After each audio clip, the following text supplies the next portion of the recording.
That's what we keep in house, that's what's going to become beer. Right now that is called wort, W-O-R-T. And wort is just a fancy brewing term for beer that has not been fermented yet. And if you wanted to, you could drink your wort, but I wouldn't recommend that. Just like really hot, sugary barley water.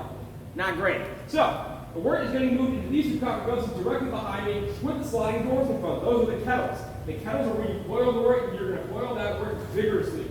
For a beer like our Boston Lager, that will be boiled for at least 90 minutes, and that's done for a couple reasons. First, that will kill off anything to give you beer an off flavor or off appearance. So,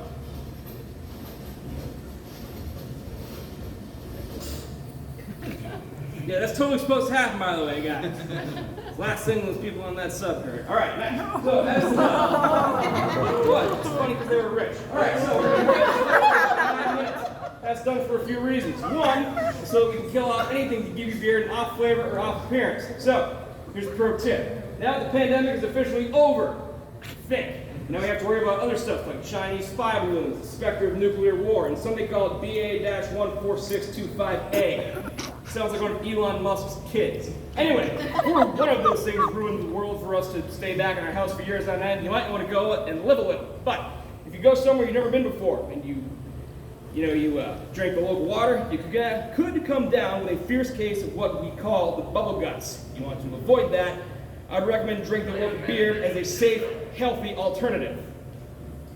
Alright, I'm actually being completely serious about that one, folks, because that beer has been boiled. So that means any microbes, parasites, bacteria that get you sick from the water, those have all been killed off. Now, if you still find yourself getting sick on your nice vacation, that's usually due to an issue called quantity control and not quality control. And folks, I hate to break it to you, but getting sick at that point, that's your fault. Also, we're going to add what our founder Jim describes as the soul of beer during the stage. Those are going to be our hops. We add our hops at this point because inside the hop plant is a yellow pollen-like substance called the lupulin gland.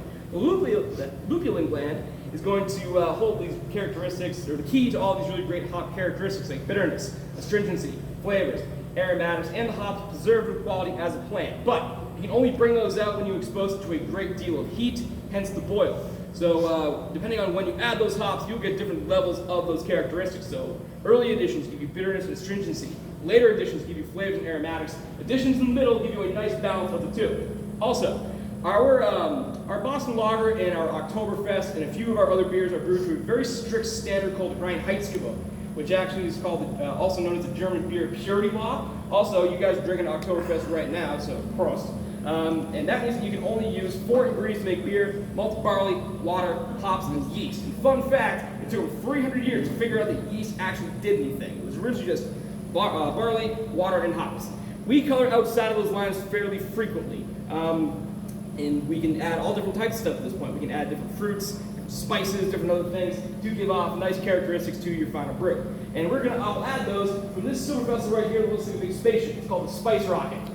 Originality, once again, on full display. So then what we do is we blast those ingredients off into the works. We get those nice flavors and aromas imparted to the brew. All right. Oh boy. Once we're done with that works. We get into this wide copper vessel here with Jimmy on top. It's called Whirlpool. Whirlpool is going to act like a giant whirlpool. It's going to spin that wort around really, really fast to once again separate any solids and liquids. Because right now, your wort has some stuff floating in it. It's a little bit chunky. It's got like coagulated proteins, pieces of hop, like loose spices in there. And just a quick show of hands, how many of you enjoy drinking chunky beer? Excellent. Glad to see there are no weirdos on my tour. So as that work's being spun around, all that stuff goes into the middle through centrifugal force. It will fall through a false bottom. Those solids called Trub, T-R-U-B. Trub's kind of gross looking. You don't want to drink it. It's basically just a green sludge. If you were to put a regular turtle in, a Ninja Turtle would pop out. And so we throw that away for you. You're welcome. And at this point, we're almost to where I think is the most important ingredient of all, our yeast.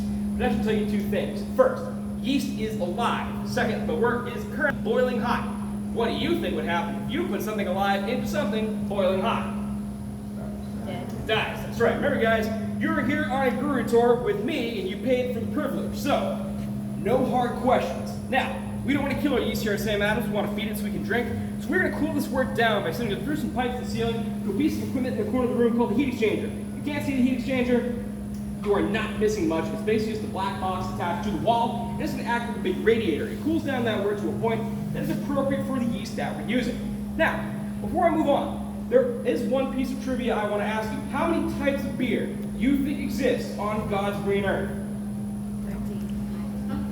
All right, I thought I heard someone say 13 beers. Nice. Anyone think there's more than 13 beers out there? Yeah? All right. Anyone think there's more than 100 types of beer? Anyone think there's more than 1,000 types of beer?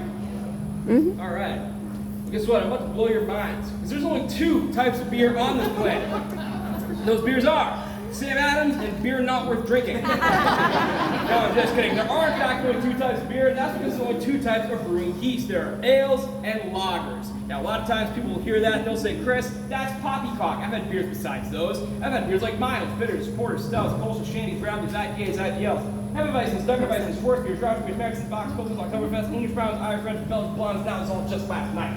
So, first of all, good for me for making it to work today on the longest Thursday ever. Second, those are all going to be examples of what we call styles of beer. All have different flavors, different aromatics, different colors, different clarities, different alcohol content, but they will all contain either ale or lager yeast, making them either an ale or lager beer. Now, those 2 types of yeast like to work at fairly different temperatures. Lagers like it nice and chilly, around 45 to 55 degrees Fahrenheit. Ales like it a little bit warmer, from around 60 to 80 degrees Fahrenheit. Once we achieve those temperatures, that work goes into one of these vessels right here. We'll then add or pitch the yeast, and it will just kick back and let nature take its course. See, everything I've described to you over the last 10 minutes in these vessels can all be accomplished in 6 to 8 hours or a brewer's regular workday, but once you introduce yeast, you have got to let it slow down and work at its own pace. Yeast is a little guy with a big task ahead of it. It just needs to eat and reproduce, and eat and reproduce, and eat and reproduce. So it takes time. We'll light some candles, take his shoes off, a little martingale, and get nice and freaky. So, lager yeast. What it's going to do is going to fall down to the bottom of this tank and, not do much. Kind of like the Red Sox over the last handful of years. Yikes. Although, unlike the folks on Jersey Street, this yeast has a little goddamn self-respect, so it will dig itself out of its hole and eventually accomplish its task. Just give it 2 to 3 weeks. Ale yeast, on the other hand, is going to stay at the top of the batch where it's nice and warm, and it eats that sugar from the top down, Reaganomics style. And it'll ferment that batch in around 7 to 10 days. And then, once all that sugar has been eaten, that yeast goes dormant, so we can take it out and use it again in a lot of cases. And at this point, we no longer have something called wort. We now get something we can tentatively and technically call beer. But it's not beer you necessarily want to drink. It's what we here call green beer. Not green like, your jacket or your sweatshirt or your shirt or my shoes. It's green like an unripe banana. Now you can eat a green or unripe banana, it's just not going to taste very good. It's not going to be fully developed. It isn't really mature. It certainly isn't ready to lead its new unit to glory. Kind of like Matt Patricia running the offense. Yikes. So what we're going to do is we're going to take that green beer out of this vessel, put it into another vessel that's just like it. We want those flavors develop, mature, in a process called conditioning. Now, conditioning is where you can get really creative as a craft brewery because you can condition beer over essentially anything edible. We condition beer with all types of stuff, coffee beans, cocoa nibs, vanilla, fruit purees, oysters, roosters, cinnamon toast crunch, all the tears I cried when Tom Brady fake retired, stuff like that. For Boston Lager, we're going to dry hop the beer, which means we'll take dry pelletized Hallertau hops, fill the spot and cone with them, and then let that green beer sit on top of it, absorbing more of those nice hop flavors and aromatics, but it's not going to be hot enough. The lupulin will not activate, and you will not get any additional bitterness. And then, once conditioning is finished, which is different for each recipe, for Boston Lager, it takes around 3 weeks, so from raw ingredients to ready-to-drink beer, it's around a 6-week process. For beer called Macallan Scotch Ale, it takes around 7 months, or in the case of our extreme beer called Utopia, it's at least a year and a half. At that point, beer's ready to go. So we're going to rack it, put it in the kegs. Kegs go to a keg cooler about 100 yards that way, or took the draft lines. Those draft lines go to tasting rooms, so that way I can drink before, during, and after work. I can occasionally share with about, 40 of my new friends. So, folks, all picking up what I'm putting down.